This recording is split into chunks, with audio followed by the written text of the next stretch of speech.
सलैया साहित्य संसार में आपका हार्दिक अभिनंदन है। जयशंकर प्रसाद की मशहूर कहानी विराम चिन्ह लेकर के आपके बीच में उपस्थित हैं। देव मंदिर के सिंहासन के कुछ दूर हटकर वह छोटी सी दुकान थी। सुपारी के घने कुंज के नीचे एक मैले कपड़े के टुकड़े पर सूखी हुई धार में 3-4 केले, 4 कच्चे पपीते, 2 हरे नारियल और 6 अंडे थे।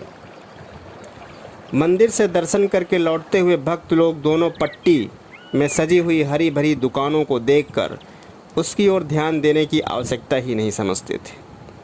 अर्धनग्न वृद्धा दुकान वाली भी किसी को अपनी वस्तु लेने के लिए नहीं बुलाती थी। वह चुपचाप केलों और पपीतों को देख लेती। मध्याह्न बीत चला, उसकी कोई वस्तु न बिकी। मुंह की ही नहीं, उसके शरीर की भी झुर्रियाँ रूखी होकर ऐंठी जा रही थीं। मूल्य देकर भात दाल की हांडियाँ लिए लोग चले जा रहे थे। मंदिर में भगवान के विश्राम का समय हो गया था। उन हांडियों को देखकर उसकी भूखी आंखों में लालच की चमक बढ़ी, किंतु पैसे कहाँ थे। आज तीसरा दिन था उसे 2-1 केले खाकर बिताते हुए। उसने एक बार भूख से भगवान की भेंट कराकर क्षण भर के लिए विश्राम पाया, किंतु भूख की वह पतली लहर अभी दबाने पर पूरी तरह समर्थ न हो सकी थी कि आधे में आकर उसे गुजरने लगा। उसने भरपेट ताड़ी पी ली थी। आंखें लाल, मुंह से बात करने से झाग निकल रहा था। हाथ नचा नचा कर वह कहने लगा, सब लोग जाकर खा पी कर सो रहे हैं, तो यहाँ बैठी हुई देवता का दर्शन कर रही है। अच्छा, तो आज भी कुछ खाने को नहीं? बेटा, 1 पैसे का भी नहीं बिका, क्या करूँ? अरे तू भी तो कितनी ताड़ी पी आया है। वह सामने तेरे ठाकुर दिखाई पड़ रहे हैं, तू भी पी कर देखना। उस समय सिंहासन के सामने की विस्तृत भूमि निर्जन हो रही थी। केवल जलती हुई धूप उस पर किलोल कर रही थी। बाजार बंद था। राधे ने देखा 2-4 कौवे काँव काँव करते हुए सामने नारियल कुंज की हरियाली में घुस रहे थे। उसने अपना ताड़ी खाना याद किया, उसके अंडों को बटोर लिया। बुढ़िया हाँ हाँ करती ही रह गई। वह चला गया। दुकान वाली ने अंगूठे से दोनों आँखों का कीचड़ साफ किया, फिर मिट्टी के पात्र से जल लेकर मुँह धोया। बहुत सोच विचार कर अधिक उतरा हुआ एक केला उसने छील कर अपनी अंजलि में रख उसे मंदिर की ओर नैवेद्य लगाने के लिए बढ़ाकर आंख बंद कर ली। भगवान ने उस अछूत का नैवेद्य ग्रहण किया या नहीं कौन जाने, किंतु बुढ़िया ने उसे प्रसाद समझकर ही ग्रहण किया। अपनी दुकान झोली में समेटे हुए जिस कुंज में कौवे घुसे थे, उसी में वह आग घुसी। पुआल से छाई हुई टट्टरी की झोपड़ी में विश्राम लिया। उसकी अस्थावर संपत्ति में वह नारियल का कुंज, 4 पेड़ पपीते और छोटी सी पोखरी के किनारे पर के कुछ केले के वृक्ष थे। उसकी पोखरी में एक छोटा सा झुंड बतखों का भी था, जो अंडे देकर बुढ़िया की आय में वृद्धि करता। राधे अत्यंत मद्यप था। उसकी स्त्री ने उसे बहुत दिन हुए छोड़ दिया था। बुढ़िया को भगवान का भरोसा था, उसी देव मंदिर के भगवान का, जिसमें वह कभी नहीं जाने पाई थी। अभी वह विश्राम की झपकी ही लेती थी कि महंत जी के जमादार कुंज ने कड़े स्वर में पुकारा, राधे, अरे रधवा, बोलता क्यों नहीं रे? बुढ़िया ने आकर हाथ जोड़ते हुए कहा, क्या है महाराज? सुना है कि कल तेरा लड़का कुछ अछूतों के साथ मंदिर में घुसकर दर्शन करने जाएगा। नहीं नहीं, कौन कहता है महाराज? वह शराबी भला मंदिर में उसे कब से भक्ति हुई?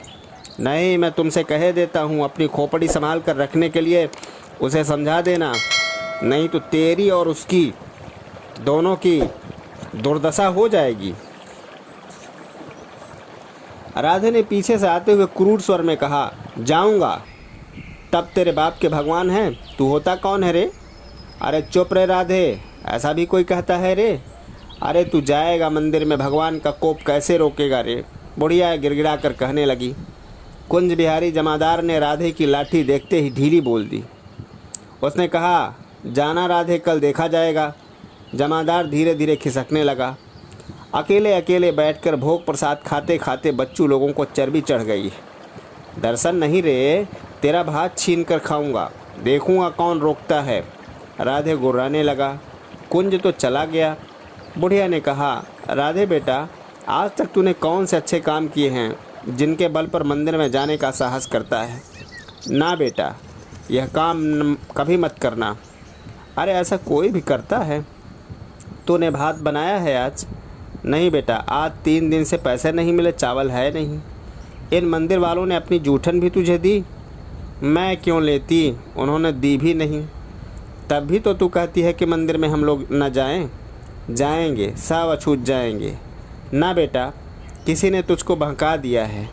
भगवान के पवित्र मंदिर में हम लोग आज तक कभी नहीं गए। वहाँ जाने के लिए तपस्या करनी चाहिए। हम लोग तो जाएंगे ना, ऐसा कभी होगा? होगा, फिर होगा। जाता हूँ ताड़ी खाने, वहीं पर सबकी राय से कल क्या होगा यह देखना।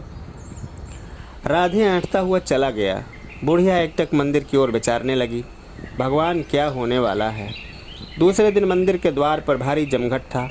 आस्तिक भक्तों का झुंड अपवित्रता से भगवान की रक्षा करने के लिए दृढ़ होकर खड़ा था। उधर सैकड़ों अछूतों के साथ राधे मंदिर में प्रवेश करने के लिए तत्पर था।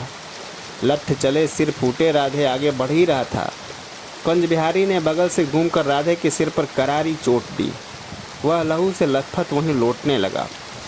प्रवेशार्थी भागे। उनका सरदार गिर गया था। पुलिस भी पहुंच गई थी।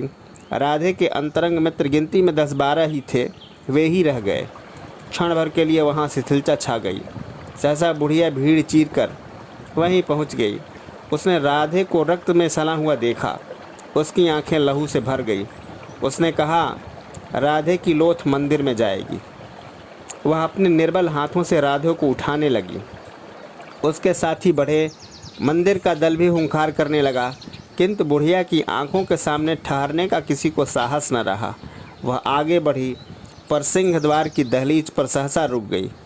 उसकी आंखों की पुतली में जो मूर्ति भंजक छाया चित्र था, वही गल कर बहने लगा। राधे का शव देहली के समीप रख दिया गया। बुढ़िया ने देहली पर सिर झुकाया, पर वह सिर उठा न सकी। मंदिर में घुसने वाले अछूतों के आगे बुढ़िया विराम चिन्ह सी पड़ी थी। जय हिंद, वंदे मातरम।